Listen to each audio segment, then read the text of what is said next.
ਠਾਕੁਰਪੁਰ ਦਾ ਸਰਪੰਚ ਸਤੀਸ਼ ਕੁਮਾਰ ਜਾਂ ਉਹਦੀ ਜਨਾਨੀ ਸਰਪੰਚ ਆਪੇ ਸਰਪੰਚ ਬਣਦਾ ਤੇ ਉਹਨਾਂ ਦੇ ਕੋਈ ਪੁਰਾਣੇ ਕਾਰਡ ਹੀ ਵੀ ਬਣਨ ਲਈ ਦਿੱਤੇ ਤੇ ਅਸੀਂ ਨੈੱਟ ਤੇ ਫੀਡ ਕਰ ਦਿੱਤੇ ਤੇ ਸੀ ਤੇ ਇਸੇ ਗੱਲ 'ਚ ਉਹ ਖੁੰਦਕ ਰੱਖਦੇ ਵੀ ਸਾਡਾ ਨਾਮ ਨਹੀਂ ਆਇਆ ਅਜੇ ਤੱਕ ਤੇ ਕੱਲ੍ਹ ਆ ਕੇ ਉਹਨਾਂ ਨੇ ਸ਼ਾਇਦ ਇਸੇ ਵਜ੍ਹਾ ਨਾਲ ਜਾਂ ਮੈਨੂੰ ਹੋਰ ਕਿਸੇ ਵਜ੍ਹਾ ਨਾਲ ਚੰਗਾ ਮਾਰਿਆ ਕੁੱਟਿਆ ਬੇਹੋਸ਼ ਕਰ ਦਿੱਤਾ ਮੈਨੂੰ ਮੰਡੀ 'ਚ।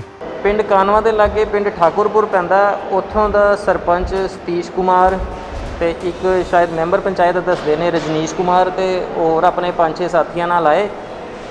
ਉੱਥੇ ਆ ਕੇ ਸਾਡੇ ਸਾਥੀ ਇੰਸਪੈਕਟਰ ਸ਼੍ਰੀ ਰਵਿੰਦਰ ਕੁਮਾਰ ਜੀ ਨਾਲ ਉਹਨਾਂ ਨੇ ਉਹਨਾਂ ਨੂੰ ਮਾਰਿਆ ਕੁੱਟਿਆ, ਉਹਨਾਂ ਨੂੰ ਜ਼ਮੀਨ ਥੱਲੇ ਸੁੱਟਦਾ।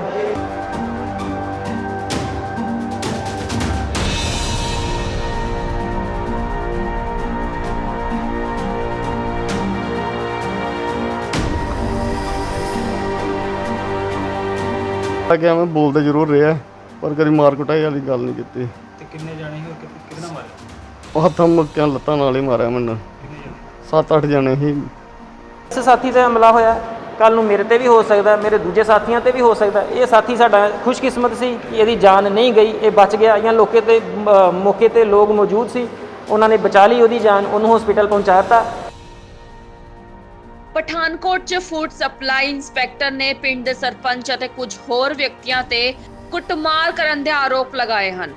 ਪੀੜਿਤ ਨੇ ਦੱਸਿਆ ਕਿ ਉਹ ਮੰਡੀ ਵਿੱਚ ਡਿਊਟੀ ਕਰ ਰਿਹਾ ਸੀ ਅਤੇ ਇਸੇ ਦੌਰਾਨ ਪਿੰਡ ਦੇ ਕੁਝ ਲੋਕ ਆਏ ਅਤੇ ਉਸ ਉੱਤੇ ਨੀਲੇ ਕਾਰਡ ਤੋਂ ਨਾਮ ਕੱਟਣ ਦੇ ਆਰੋਪ ਲਗਾਉਂਦੇ ਹੋਏ ਉਸ ਨਾਲ ਕੁੱਟਮਾਰ ਕਰਨ ਲੱਗੇ, ਜਿਸ ਤੋਂ ਬਾਅਦ ਪੀੜਿਤ ਇੰਸਪੈਕਟਰ ਨੇ ਪ੍ਰਸ਼ਾਸਨ ਕੋਲੋਂ ਇਨਸਾਫ ਦੀ ਮੰਗ ਕੀਤੀ ਹੈ।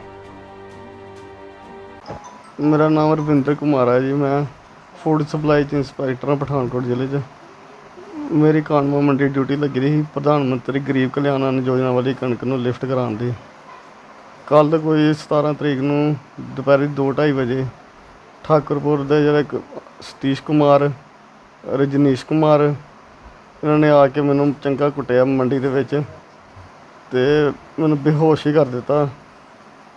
ਇਹ ਠਾਕੁਰਪੁਰ ਦਾ ਸਰਪੰਚ ਸਤੀਸ਼ ਕੁਮਾਰ ਜਾਂ ਉਹਦੀ ਜਨਾਨੀ ਸਰਪੰਚ ਆਪੇ ਸਰਪੰਚ ਬਣਦਾ ਤੇ ਉਹਨਾਂ ਦੇ ਕੋਈ ਪੁਰਾਣੇ ਕਾਰਡ ਹੀ ਵੀ ਬਣਨ ਲਈ ਦਿੱਤੇ ਤੇ ਅਸੀਂ ਨੈੱਟ ਤੇ ਫੀਡ ਕਰ ਦਿੱਤੇ ਤੇ ਸੀ ਤੇ ਇਸੇ ਗੱਲ 'ਚ ਉਹ ਖੁੰਦਕ ਰੱਖਦੇ ਵੀ ਸਾਡਾ ਨਾਮ ਨਹੀਂ ਆਇਆ ਅਜੇ ਤੱਕ ਤੇ ਕੱਲ੍ਹ ਆ ਕੇ ਉਹਨਾਂ ਨੇ ਸ਼ਾਇਦ ਇਸੇ ਵਜ੍ਹਾ ਨਾਲ ਜਾਂ ਮੈਨੂੰ ਹੋਰ ਕਿਸੇ ਵਜ੍ਹਾ ਨਾਲ ਚੰਗਾ ਮਾਰਿਆ ਕੁੱਟਿਆ ਬੇਹੋਸ਼ ਕਰ ਦਿੱਤਾ ਮੈਨੂੰ ਮੰਡੀ 'ਚ।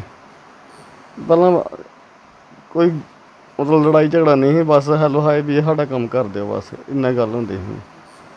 ਨਹੀਂ ਦਫ਼ਤਰ ਆ ਕੇ ਮੈਂ ਬੋਲਦੇ ਜ਼ਰੂਰ ਰਿਹਾ ਪਰ ਕਦੀ ਮਾਰ ਕੁਟਾਈ ਵਾਲੀ ਗੱਲ ਨਹੀਂ ਕੀਤੀ। ਤੇ ਕਿੰਨੇ ਜਾਣੇ ਸੀ ਕਿਹਦੇ ਨਾਲ ਮਾਰੇ? ਉਹ ਹੱਥਾਂ ਮੁੱਕਿਆਂ ਲੱਤਾਂ ਨਾਲ ਹੀ ਮਾਰਿਆ ਮੈਨੂੰ। ਕਿੰਨੇ ਜਾਣੇ? 7-8 ਜਣੇ ਸੀ। ਤੇ ਥਾਣੇ ਕੰਪਲੇਂਟ ਕਰਾਤੀ? ਹਾਂਜੀ ਕਰਾਤੀ। ਤੇ ਕੀ ਮੰਗ ਕਰਦੇ ਹੋ? ਪੁਲਿਸ ਆ ਕਿ ਮਤਲਬ ਜ਼ਿੰਮੇਵਾਰ ਬੰਦੇ ਆ ਜਿਹੜੇ ਹੁਣ ਮੁਲਾਜ਼ਮ ਡਿਊਟੀ ਨੂੰ ਕੁੱਟਿਆ ਇਹਨਾਂ ਨੇ ਜਾ ਕੇ ਬਿਨਾਂ ਕਿਸੇ ਵਜ੍ਹਾ ਦੇ, ਇਹਨਾਂ ਨੂੰ ਸਖਤ ਸਜ਼ਾ ਮਿਲਣੀ ਚਾਹੀਦੀ ਹੈ। ਪਹਿਲਾਂ ਤਾਂ ਮੈਂ ਇਹੀ ਕਹਿਣਾ ਚਾਹਾਂਗਾ ਕਿ ਝਗੜਾ ਨਹੀਂ ਹੋਇਆ ਜੀ। ਫੂਡ ਇੰਸਪੈਕਟਰ ਤੇ ਸਾਡਾ ਆਪਣੀ ਡਿਊਟੀ ਕਰ ਰਿਹਾ ਸੀ, ਉਹ ਸਰਕਾਰੀ ਡਿਊਟੀ ਨਿਭਾ ਰਿਹਾ ਸੀ ਕਿ ਗਰੀਬਾਂ ਵਾਸਤੇ ਜਿਹੜਾ ਸਰਕਾਰ ਦਾ ਰਾਸ਼ਨ ਆਇਆ ਉਹ ਉੱਥੋਂ ਲਿਫਟ ਕਰਵਾ ਕੇ ਡਿਪੂਆਂ ਤੇ ਭੇਜ ਰਿਹਾ ਸੀ।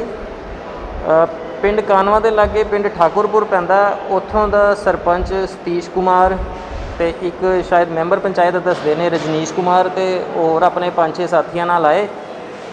ਉੱਥੇ ਆ ਕੇ ਸਾਡੇ ਸਾਥੀ ਇੰਸਪੈਕਟਰ ਸ਼੍ਰੀ ਰਵਿੰਦਰ ਕੁਮਾਰ ਜੀ ਨਾਲ ਉਹਨਾਂ ਨੇ ਪਹਿਲਾਂ ਆਉਂਦੇ ਹੀ ਗਾਲੀ ਗਲੋਚ ਕਰਨਾ ਸ਼ੁਰੂ ਕਰ ਦਿੱਤਾ। ਸ਼ਾਇਦ ਇਹਨਾਂ ਨੇ ਸ਼ਰਾਬ ਵਗੈਰਾ ਵੀ ਪੀਤੀ ਸੀ ਜੋ ਕਿ ਸੁਣਨ 'ਚ ਆਇਆ।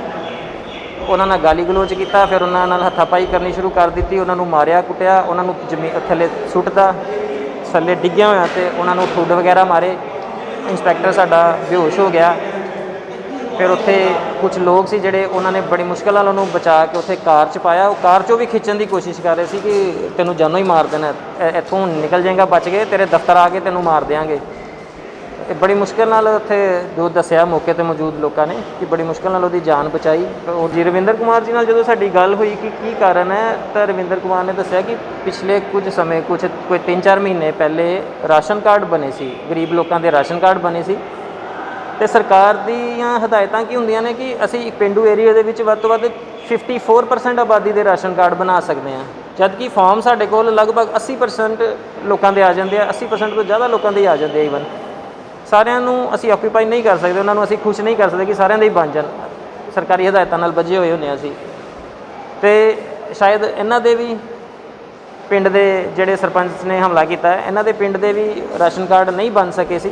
ਇਸ ਤੋਂ ਇਲਾਵਾ ਵੀ ਹੋਰ ਕਈ ਪਿੰਡਾਂ ਦੇ ਨਹੀਂ ਬਣੇ ਦੇ, ਪਰ ਇਹਨਾਂ ਨੇ ਫਿਰ ਦੂਸਰੀ ਗੱਲ ਇਹ, ਸਾਨੂੰ ਵੱਡੀ ਗੱਲ ਇਹ ਹੈ ਕਿ ਰਵਿੰਦਰ ਕੁਮਾਰ ਜੀ ਜਿਹੜੇ ਕੁਝ ਮਹੀਨੇ ਪਹਿਲਾਂ ਉਸ ਭੋਏ ਹਲਕੇ 'ਚ ਗਰੋਟੇ ਬਲਾਕ 'ਚ ਤੈਨਾਤ ਸੀ, ਜਿੱਥੋਂ ਦਾ ਇਹ ਪਿੰਡ ਹੈ ਜਿਸ ਸਰਪੰਚ ਨੇ ਹਮਲਾ ਕੀਤਾ।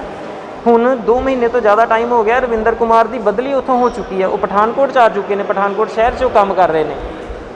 ਮਤਲਬ ਹੁਣ ਮੌਕੇ 'ਤੇ ਉਹਨਾਂ ਨਾਲ ਇਸ ਬਾਰੇ ਕੋਈ ਉਹਨਾਂ ਦੀ ਗੱਲਬਾਤ ਨਹੀਂ ਹੋਈ, ਜਸਟ ਉਹਨਾਂ ਨੂੰ ਇਹ ਪਤਾ ਲੱਗਿਆ ਕਿ ਰਵਿੰਦਰ ਕੁਮਾਰ ਭੋਏ ਹਲਕੇ 'ਚ ਉੱਥੇ ਰਾਸ਼ਨ ਚੁਕਵਾ ਰਿਹਾ, ਉਹ ਬਿਨਾਂ ਕੋਈ ਗੱਲ ਕੀਤੇ, ਕਿਉਂਕਿ ਰਵਿੰਦਰ ਕੁਮਾਰ ਤਾਂ ਉੱਥੇ ਦੇ ਰਾਸ਼ਨ ਕਾਰਡ ਹੁਣ ਬਣਾ ਹੀ ਨਹੀਂ ਸਕਦਾ, ਉੱਥੇ ਉਹ ਤੈਨਾਤ ਹੀ ਨਹੀਂ ਹੈ। ਆਏ ਬਸ ਉਹ ਨਸ਼ੇ ਦੀ ਹਾਲਤ 'ਚ ਆਏ ਜਾਂ ਜਿੱਦਾਂ ਵੀ, ਕਿਉਂਕਿ ਸੁਣੀ ਸੁਣਾਈ ਗੱਲਾਂ, ਮੈਂ ਉਹਦੇ ਬਾਰੇ ਨਹੀਂ ਕੁਝ ਕਮੈਂਟ ਕਰਾਂਗਾ ਕਿ ਸ਼ਰਾਬ ਪੀਤੀ ਸੀ ਕਿ ਨਹੀਂ, ਬਟ ਆਏ ਉਹਨਾਂ 'ਤੇ ਹਮਲਾ ਕਰਤਾ, ਉਹਨਾਂ ਨੂੰ ਬੇਹੋਸ਼ ਕਰ ਦਿੱਤਾ, ਇੰਨੀ ਬੁਰੀ ਤਰ੍ਹਾਂ ਮਾਰਿਆ ਕੁੱਟਿਆ ਉਹਨਾਂ ਨੂੰ। ਅਤੇ ਲੋਕੀ ਜੇ ਨਾ ਉੱਥੇ ਵਿੱਚ ਬਚਾਉਣ ਵਾਲੇ ਪੈਂਦੇ ਤਾਂ ਸ਼ਾਇਦ ਉਹਦੀ ਜਾਨ ਵੀ ਜਾ ਸਕਦੀ ਸੀ। ਹਾਂਜੀ, ਅੱਜ ਅਸੀਂ ਮੰਗ ਪੱਤਰ ਇਹੀ ਦਿੱਤਾ ਹੈ ਕਿ ਜਦੋਂ ਦਾ ਕੋਵਿਡ-19 ਮਹਾਮਾਰੀ ਸ਼ੁਰੂ ਹੋਈ ਹੈ, ਅਸੀਂ ਖੁਰਾਕ ਸਪਲਾਈ ਵਿਭਾਗ ਦੇ ਸਾਰੇ ਇੰਸਪੈਕਟਰ ਜ਼ਿਲ੍ਹੇ ਦੇ ਜਿੰਨੇ ਵੀ ਹੈ, ਅਸੀਂ ਬਿਨਾਂ ਕਿਸੇ ਛੁੱਟੀ ਤੋਂ ਦਿਨ 'ਚ 18 ਘੰਟੇ ਵੀ ਕੰਮ ਕਰ ਰਹੇ ਹਾਂ। ਸਾਡੇ 4 5 ਕੰਮ ਪੈਰਲਲ ਚੱਲ ਰਹੇ ਨੇ। ਕਦੀ ਅਸੀਂ ਗਰੀਬਾਂ ਦੇ ਘਰ ਘਰ ਜਾ ਕੇ ਰਾਸ਼ਨ ਵੰਡਾ ਰਹੇ ਹਾਂ, ਕਿਤੇ ਸਾਡੀ ਮੰਡੀਆਂ ਦੀ ਖਰੀਦ ਦੀ ਡਿਊਟੀ ਲੱਗੀ ਦੀ ਹੈ, ਸਟੋਰੇਜ ਦੀ ਡਿਊਟੀ ਲੱਗੀ ਦੀ ਹੈ, ਕਿਤੇ ਇਹਨਾਂ ਨੇ ਕੁਆਰੰਟੀਨ ਸੈਂਟਰ ਬਣਾਏ ਹੈ, ਉੱਥੇ ਰਾਸ਼ਨ ਦਾ ਇੰਤਜ਼ਾਮ ਕਰਨਾ ਅਸੀਂ ਉਹ ਕਰ ਰਹੇ ਹਾਂ। ਕਿਤੇ ਪਹਿਲਾਂ ਗਰੀਬਾਂ ਵਾਸਤੇ ਫ੍ਰੀ ਦਾ ਰਾਸ਼ਨ ਆਇਆ ਸੀ, ਉਹਦੀਆਂ ਕਿੱਟਾਂ ਬਣ ਰਹੀਆਂ ਨੇ, ਅਸੀਂ ਉਹ ਵੰਡਾ ਰਹੇ ਹਾਂ। ਸਾਨੂੰ ਦਫ਼ਤਰ ਦੀਆਂ ਸੀਟਾਂ ਵੀ ਦਿੱਤੀ ਦੀਆਂ, ਇੱਕ ਬੰਦਾ 6 ਬੰਦਿਆਂ ਦੇ ਕੰਮ ਕਰ ਰਿਹਾ ਜੀ ਲਗਾਤਾਰ। ਅਤੇ ਉਹਦੇ ਬਾਵਜੂਦ ਦੇਖੋ ਕਿ ਸਾਡੇ ਇੰਸਪੈਕਟਰ ਸਾਥੀ 'ਤੇ ਇਹ ਹਮਲਾ ਹੋ ਗਿਆ, ਸਾਡੀ ਜਾਨ ਨੂੰ ਖਤਰਾ ਹੈ ਜੀ। ਕਿਉਂਕਿ ਅਸੀਂ ਜਿਸ ਤਰ੍ਹਾਂ ਇਸ ਪਿੰਡ ਦੇ ਰਾਸ਼ਨ ਕਾਰਡ ਨਹੀਂ ਬਣੇ, ਇਹੋ ਜਿਹੇ ਹੋਰ ਬਥੇਰੇ ਪਿੰਡ ਨੇ ਕਿ ਜਿਨ੍ਹਾਂ ਦੇ ਰਾਸ਼ਨ ਕਾਰਡ ਅਸੀਂ ਸਾਰੇ ਨਹੀਂ ਬਣਾ ਪਾਏ ਸਰਕਾਰ ਦੀ ਹਦਾਇਤਾਂ ਦੇ ਬੱਝੇ ਹੋਏ, ਕਿਉਂਕਿ 54% ਆਬਾਦੀ ਤੋਂ ਵੱਧ ਰਾਸ਼ਨ ਕਾਰਡ ਬਣ ਹੀ ਨਹੀਂ ਸਕਦੇ। ਅਤੇ ਇਸ ਤਰ੍ਹਾਂ 'ਤੇ ਜੇ ਕੱਲ੍ਹ ਇਸ ਸਾਥੀ 'ਤੇ ਹਮਲਾ ਹੋਇਆ, ਕੱਲ੍ਹ ਨੂੰ ਮੇਰੇ 'ਤੇ ਵੀ ਹੋ ਸਕਦਾ, ਮੇਰੇ ਦੂਜੇ ਸਾਥੀਆਂ 'ਤੇ ਵੀ ਹੋ ਸਕਦਾ। ਇਹ ਸਾਥੀ ਸਾਡਾ ਖੁਸ਼ਕਿਸਮਤ ਸੀ ਕਿ ਇਹਦੀ ਜਾਨ ਨਹੀਂ ਗਈ, ਇਹ ਬਚ ਗਿਆ, ਜਾਂ ਮੌਕੇ 'ਤੇ ਲੋਕ ਮੌਜੂਦ ਸੀ, ਉਹਨਾਂ ਨੇ ਬਚਾ ਲਈ ਉਹਦੀ ਜਾਨ, ਉਹਨੂੰ ਹੌਸਪੀਟਲ ਪਹੁੰਚਾ ਦਿੱਤਾ।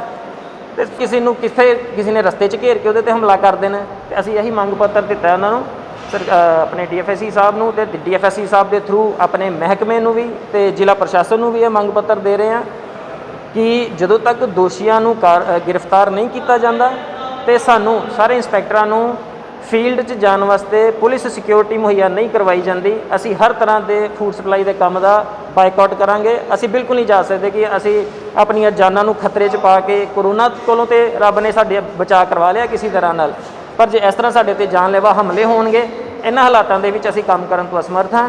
ਅਸੀਂ ਬਿਨਾਂ ਯੂਨੀਅਨ ਲੈਵਲ 'ਤੇ ਅਸੀਂ ਇਹੀ ਮੰਗ ਰੱਖੀ ਹੈ ਜੀ ਕਿ ਜੇ ਇਸ ਤਰ੍ਹਾਂ, ਹਾਂਜੀ ਇੱਥੇ ਅਸੀਂ ਧਰਨਾ ਦਿੱਤਾ ਸੀ, ਹੁਣ ਅਸੀਂ ਧਰਨੇ 'ਤੇ ਹੀ ਬੈਠੇ ਹੋਏ ਸੀ, ਅਤੇ ਉਸ ਤੋਂ ਬਾਅਦ ਅਸੀਂ ਆਪਣੇ DFSC ਸਾਹਿਬ ਕੋਲ ਮੰਗ ਪੱਤਰ ਦੇਣ ਉਹਨਾਂ ਦੇ ਦਫ਼ਤਰ ਗਏ ਸੀ। ਜਦੋਂ ਤੱਕ ਤੁਸੀਂ ਆਏ ਹੋ, ਹੁਣ ਅਸੀਂ ਉਹਨਾਂ ਨੂੰ ਇਹੀ ਮੰਗ ਪੱਤਰ ਦਿੱਤਾ ਕਿ ਦੋਸ਼ੀਆਂ ਨੂੰ ਤੁਰੰਤ ਗ੍ਰਿਫਤਾਰ ਕੀਤਾ ਜਾਏ, ਜ਼ਿਲ੍ਹਾ ਪ੍ਰਸ਼ਾਸਨ 'ਤੇ ਦਬਾਅ ਬਣਾਇਆ ਜਾਏ ਕਿ ਉਹਨਾਂ ਨੂੰ ਗ੍ਰਿਫਤਾਰ ਕੀਤਾ ਜਾਏ, ਅਤੇ ਸਾਨੂੰ ਪੁਲਿਸ ਸਿਕਿਉਰਿਟੀ ਮੁਹੱਈਆ ਕਰਾਈ ਜਾਏ। ਅਸੀਂ ਆਪਣੀ ਡਿਊਟੀਆਂ ਤੋਂ ਹਲੇ ਵੀ ਨਹੀਂ ਦੌੜ ਰਹੇ, ਸਾਨੂੰ ਪਤਾ ਸਰਕਾਰ ਨੂੰ ਸਾਡੀ ਜ਼ਰੂਰਤ ਹੈ ਇਸ ਵੇਲੇ, ਅਸੀਂ ਆਪਣੀਆਂ ਡਿਊਟੀਆਂ ਤੋਂ ਨਹੀਂ ਭੱਜ ਰਹੇ, ਪਰ ਅਸੀਂ ਆਪਣੀ ਜਾਨ ਦਾਅ 'ਤੇ ਲਾ ਕੇ ਕਿ ਕੋਈ ਗੁੰਡਾ ਉੱਠੇ ਸਾਡੇ 'ਤੇ ਜਾਨਲੇਵਾ ਹਮਲਾ ਕਰ ਦੇ ਅਤੇ ਸਾਨੂੰ ਕੋਈ ਪੁੱਛਣ ਗਿੱਛਣ ਵਾਲਾ ਨਾ ਹੋਏ, ਇਹਨਾਂ ਹਾਲਾਤਾਂ ਦੇ ਵਿੱਚ ਅਸੀਂ ਕੰਮ ਕਰਨ ਤੋਂ ਅਸਮਰਥ। ਕਾਨਵਾ ਮੰਡੀ 'ਚ ਜਿਹੜੀ ਕੱਲ੍ਹ ਇੰਸੀਡੈਂਟ ਹੋਈ ਹੈ, ਇੰਸਪੈਕਟਰ ਸੀ ਸ਼੍ਰੀ ਰਵਿੰਦਰ ਜੀ, ਉਹਨਾਂ ਦੇ ਨਾਲ ਪਿੰਡ ਠਾਕਰਪੁਰਾ ਦੇ ਸਰਪੰਚ ਨੇ ਆ ਕੇ ਮਾਰ ਕੁਟਾਈ ਕੀਤੀ ਹੈ।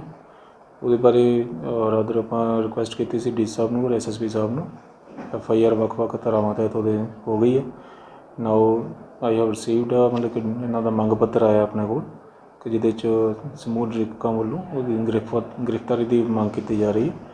So I am writing again to SSP ਸਾਹਿਬ ਕਿ ਇਹਨਾਂ ਦੀ ਜਿਹੜਾ ਹੈਗਾ ਕਲਪ੍ਰਿਟ ਹੈਗਾ ਉਹਦੀ ਗ੍ਰਿਫਤਾਰੀ ਕੀਤੀ ਜਾਵੇ। ਰਾਦਰ ਇਹ ਇੱਕ ਮੁੱਖ ਦਫ਼ਤਰ ਤੋਂ ਇੱਕ ਲੈਟਰ ਵੀ ਸਾਨੂੰ ਆਈ ਹੈ ਕਿ ਜੇ ਬਾਈ ਦੇ ਆਪਾਂ ਨੂੰ ਕੋਈ ਇੱਦਾਂ ਦੀ ਕੋਈ ਲੱਗਦਾ ਮਿਸ ਹੈਪਨਿੰਗ ਹੋਣ ਦਾ ਡਰ ਹੈਗਾ ਤਾਂ ਵੀ can ask for please from the police department. Pathankot ਤੋਂ ਧਰਮਿੰਦਰ ਠਾਕੁਰ ਦੀ ਰਿਪੋਰਟ।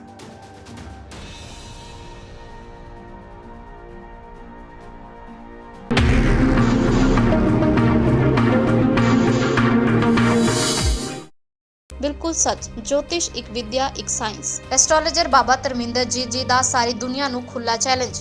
ਕੀ ਤੁਸੀਂ ਜ਼ਿੰਦਗੀ ਦੀ ਕਿਸੇ ਵੀ ਸਮੱਸਿਆ ਤੋਂ ਪਰੇਸ਼ਾਨ ਹੋ? ਕਿ ਤੁਹਾਡੇ ਵਿਆਹ ਵਿੱਚ ਹੋ ਰਹੀ ਹੈ ਦੇਰੀ? ਕੀ ਤੁਸੀਂ ਸੰਤਾਨ ਸੁੱਖ ਤੋਂ ਵਾਂਝੇ ਹੋ? ਕਿ ਤੁਹਾਨੂੰ ਤੁਹਾਡਾ ਮਨ ਚਾਹਿਆ ਪਿਆਰ ਨਹੀਂ ਮਿਲ ਰਿਹਾ? ਕਿ ਤੁਸੀਂ ਲਾਉਣਾ ਚਾਹੁੰਦੇ ਹੋ ਲੋਟਰੀ ਦਾ ਸਹੀ ਨੰਬਰ? ਕਿ ਤੁਹਾਨੂੰ ਨੌਕਰੀ ਨਹੀਂ ਮਿਲ ਰਹੀ? ਕਿ ਤੁਹਾਡਾ ਵੀਜ਼ਾ ਨਹੀਂ ਲੱਗ ਰਿਹਾ? ਕਿ ਤੁਸੀਂ ਵਿਦੇਸ਼ 'ਚ ਪੱਕਾ ਹੋਣਾ ਚਾਹੁੰਦੇ ਹੋ? ਧਨ ਦੀ ਕਮੀ, ਬਿਮਾਰੀ ਤੋਂ ਪਰੇਸ਼ਾਨੀ, ਘਰ ਬੈਠੇ ਬਿਠਾਏ ਹੀ ਕੀਤਾ ਜਾਵੇਗਾ ਤੁਹਾਡੀ ਸਮੱਸਿਆ ਦਾ ਸਮਾਧਾਨ, ਫੀਸ ਕਮ ਹੋਣ ਤੋਂ ਬਾਅਦ।